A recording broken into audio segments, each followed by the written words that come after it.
So I started going to open houses when I was 12, so I could look at the architecture of each apartment, and these brokers were like, "Are you with like someone?" I knew exactly like what I was looking for. I would reach out to all the other brokers, set up all the showings, and I convinced my entire family of 5 to move apartments, and that was my first essential deal. That was when I was 15. I had been doing gymnastics my whole life and had this competitive background, and I was kind of phasing that out.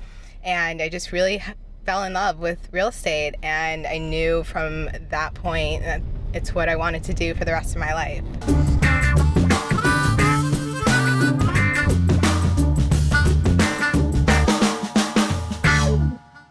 I started gymnastics literally like right behind us at Chelsea Piers when I was 4. One of the coaches saw, my talent, my flexibility, my strength, and I started training to compete for the Olympics from the time I was 5.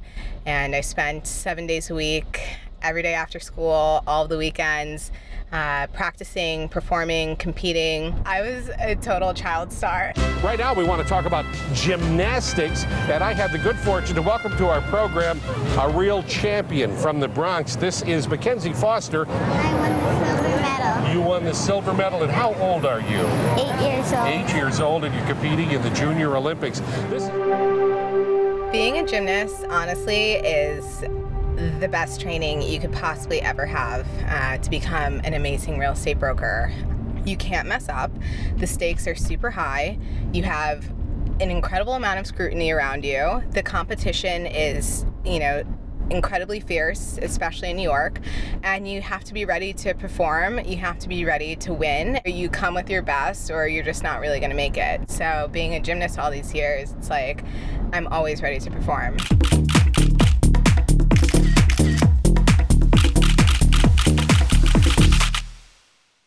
So I'm 27 now. I grew up in New York my entire life. The most quintessential sort of part of New York and like things that I love to do is kind of like hanging out on stoops and drinking like a brown bag beer. And you get a nice Coors Light, throw it in the brown bag, and you just kind of hang out and like people watch, because so much happens when you just sit and watch in New York.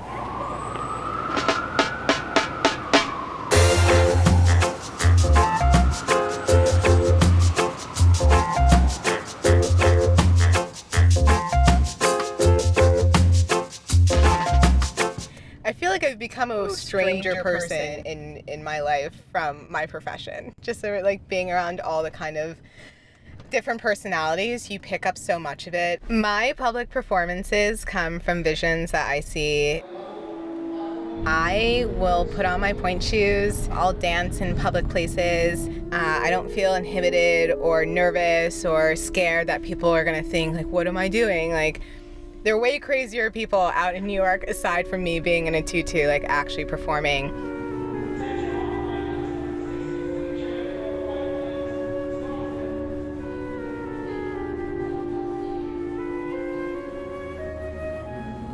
My personal brand is elegant, upbeat, and determined. And my business brand, probably the same exact thing. I twirl and dance through life, and it's so much more fun than just, one foot in front of the other. I sashay.